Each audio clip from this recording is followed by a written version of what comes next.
చాన్నాళ్ల తర్వాత బంగారం ధరలు భారీగా పడిపోయాయి. ఇటీవల అమెరికా అధ్యక్షుడు డొనాల్డ్ ట్రంప్ సుంకాల నేపథ్యంలో ఆర్థిక అనిశ్చితి నెలకొనగా గోల్డ్ రేట్లు విపరీతంగా పెరిగి ఆల్ టైమ్ గరిష్ట స్థాయికి చేరాయి. అయితే ప్రస్తుతం బంగారం ధరలు గరిష్ట స్థాయి నుండి కుప్పకూలాయి. ఇంటర్నేషనల్ మార్కెట్లో స్పాట్ గోల్డ్ ధర ఔన్స్ పై కిందటి రోజు ఉదయం ఏకంగా $3,001 లెవెల్స్ లో ఉండగా ఇప్పుడు అది $3,038 పడిపోయింది. ఇంట్రాడేలో $3,020 దిగువకు కూడా చేరింది. మరోవైపు వెండి ధర ఇంకా భారీగా కుప్పకూలిపోయింది.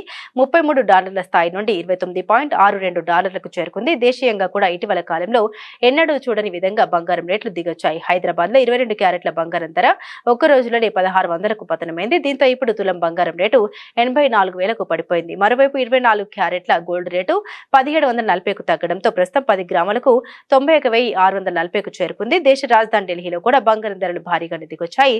22 క్యారెట్ల బంగారం ధర $1,600 తగ్గి తులం 84,150 వద్ద ఉంది. అలాగే 24 క్యారెట్ల పుత్తడి రేటు $1,740 పతనంతో 10 గ్రాముల బంగారం ధర 91,790గా ఉంది.